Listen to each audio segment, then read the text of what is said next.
tardes.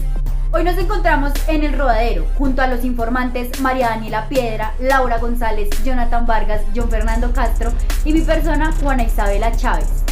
Vamos a comenzar este noticiero hablando un poco de realidades. Principalmente en la ubicación del derecho universal, se observa que la realidad es todo lo que tiene energía y solidez, mientras que la realidad natural existe en el tiempo y en el espacio. La realidad cultural simplemente es creada por el hombre, mientras que la realidad radical nos indica la existencia del ser humano como es, asimismo manteniendo su libertad. La realidad metafísica nos indica que existen las realidades, todas estas. Y aparte de esto, el perspectivismo considera el conocimiento absoluto y a la realidad relativa, mientras que el relativismo dice que este conocimiento simplemente es relativo y de realidad totalmente absoluta. Saliéndonos de este contexto, se puede observar que hay existencia del derecho y la política, por ende la dignidad se constituye como todo aquello que el hombre obtiene como un valor al ser él mismo, es decir, que hace referencia a que un valor necesita de un antivalor, por lo cual para llegar a una felicidad totalmente completa se necesita de una infelicidad anterior. Aparte de esto, en la aparición de los estados, tanto personalista y totalista, la dignidad se maneja de distintas formas. En la primera, la dignidad es totalmente importante, mientras que en la segunda es desconocida. Desde hace tiempo ha iniciado un debate por una nueva norma impuesta que exige una conducta adecuada ante la situación que está aconteciendo en la realidad actual.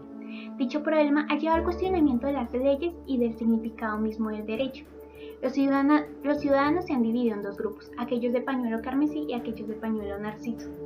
Los de pañuelo carmesí argumentan que tanto el derecho como su significado contiene vaguez, poca credibilidad y carga emotiva indescifrable. Consideran que carece de certeza en su concepto debido a que no ha ligado una definición exacta, dado que cuando se piensa en derecho se genera un entendimiento en varios sentidos, derecho como derecho objetivo o subjetivo, el derecho en sentido axiológico o en sentido científico o como ordenamiento jurídico. Concluyendo que, si el concepto de derecho no permite que las imágenes mentales que se relacionen con la realidad respecto a ese significado sean definidas correctamente, entonces no tendría por qué seguir la regulación que se impone para su conducta. Por otro lado, los de pañuelo narciso defienden que el significado de derecho no tiene por qué afectar a la regulación de la conducta humana, pues argumentan diciendo que si esa es la idea más fuerte que tienen los de pañuelo carmesí para defenderse, entonces solo están demostrando que la única razón por la cual se comportan de manera adecuada ante la sociedad es para evitar el castigo o la sentencia que caería sobre ellos si no lo hicieran, mostrando así que ellos actúan conforme al deber y no por el deber. También aclaran que la razón de que el derecho no tenga una definición exacta es porque este abarca muchos otros conceptos dentro de sí, por ello es que abre paso a que se permitan realizar distintas cuestiones acerca del pensamiento jurídico. Por tanto, lo que todos conocen son las definiciones que diferentes autores han propuesto sobre este. Asimismo, resaltan que es cierto que el derecho se puede entender en varios sentidos, pero esto también es una forma de organizar el mismo concepto. Concluyen que un significado no implica que se deban incumplir las leyes ya impuestas, pues aunque éstas requirieron esfuerzo para su desarrollo, deben respetar su cumplimiento, debido a que por algo empezaron a existir en el pasado, existen en el presente y existirán en el futuro. Es innegable que este debate no va a concluir por un tiempo. Solo resta esperar a ver qué otros argumentos aparecen por parte de cada pañuelo y cuáles tendrán más fuerza para terminar con este conflicto. Mi nombre es Daniela Piedra y el día de hoy nos encontramos un derecho subjetivo en nuestro territorio colombiano, la libertad de asociación. Grupos feministas protestaron contra la violencia a la mujer. No olvidemos los elementos del derecho subjetivo. Número 1, la facultad de reclamar. Se ejerce entre sujetos y objetos. Y con sujeto estructuramos el número 2, la obligación. Hablando de sujeto, hablamos de sujeto activo, que es quien ejerce el derecho, y el sujeto pasivo, que es el conglomerado social y el Estado, quienes tienen que respetar el derecho del titular. Y por último, el objeto, que es sobre quien recae el derecho.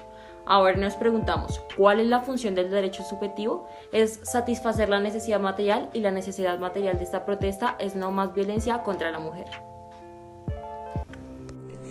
Votar, se me vulnera un derecho, las herencias. Son temas que vamos a tratar en esta sección del noticiero.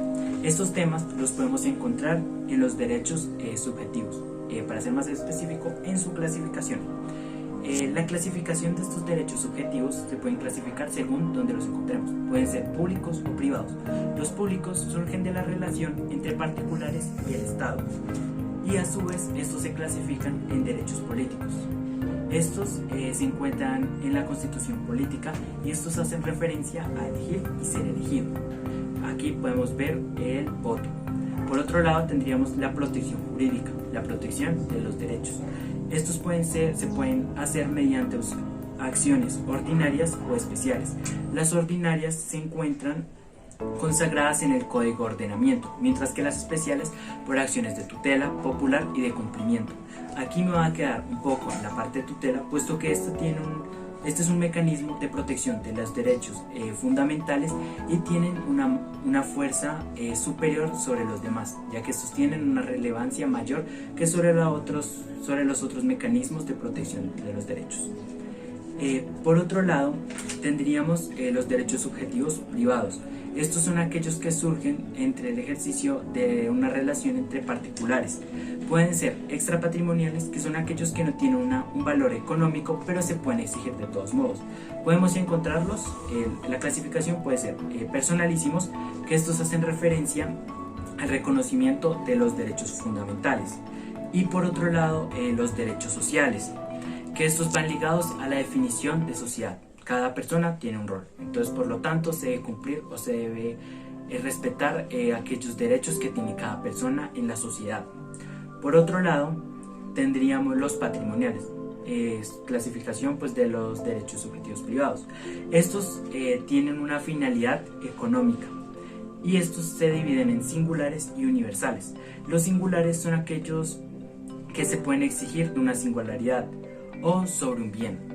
Estos a su vez se clasifican en reales, que es una relación de una persona con el bien. Los elementos que tiene son sujeto, puede ser activo, pasivo, el objeto, que puede ser corporal o incorporal.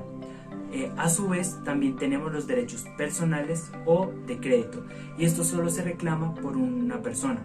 Aquí un ejemplo puede ser entre padre y el hijo, cuando algún padre no se le da el sustento a su hijo.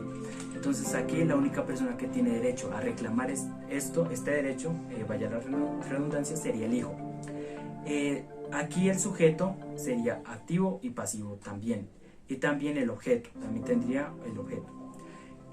Por último tenemos los universales, que estos tienen una fuerte universalidad sobre los bienes. Aquí hacemos referencia, por ejemplo, cuando se hace una disolución de un matrimonio o una disolución de una relación de hecho, hay unos bienes, una universalidad de bienes. Estos a su vez se tienen que inventariar para conocer y saber cómo se van a repartir. O sea, cuando hay una herencia se tendría que inventariar, o sea, primero pasaríamos del universal para conocer los bienes y al conocerlos pasaríamos al singular, al particular, y para poderse separar y poderse cumplir pues este derecho. Esto ha sido todo, muchas gracias por escucharme. Hoy en este noticiero les vamos a hablar, para muchos televidentes que no saben qué es la protección de los derechos subjetivos. Cuando hablamos de aquella protección de derechos subjetivos, nos referimos a aquellos medios por los cuales nosotros podemos exigir cuando veamos en peligro o afectados nuestros derechos subjetivos, que son la acción de protección, la acción de cumplimiento y la acción de tutela. ¿En qué consisten estas tres acciones? La acción de protección es un mecanismo jurisprudencial mediante el cual los consumidores tienen la oportunidad de acceder a los jueces o a la superintendencia de la industria o comercio. En segunda parte tenemos la acción de cumplimiento, uso contemplado en la institución política de Colombia, a través del cual los ciudadanos pueden exigir el cumplimiento de una ley o de un acto administrativo. En tercera parte tenemos la acción de tutela, que es una garantía constitucional que tiene toda persona para recurrir ante las autoridades jurídicas con el objetivo de obtener la protección inmediata de sus derechos fundamentales. Por segunda parte, y para que les quede más claro, tenemos las acciones contenciosas, que estas son las que podemos encontrar en el Código General del Proceso. Para estas tenemos 4 subgéneros, que son el proceso declarativo, proceso de ejecución, proceso de liquidación y el proceso de jurisdicción voluntaria. En el proceso declarativo se busca aclarar un derecho, bien sea porque no se tiene o porque existe alguna duda frente a su titularidad. proceso de ejecución se procura el cumplimiento forzado de una obligación. Ejemplo, cuando tienes un cheque o un pagaré que está plenamente reconocido. Tenemos el proceso de liquidación, que lo que procura es la liquidación pronta y ordenada, buscando el aprovechamiento del patrimonio del deudor. Como último tenemos el proceso de jurisdicción voluntaria. Se basa en que tiene que haber una declaración de las dos partes sin que haya un pleito.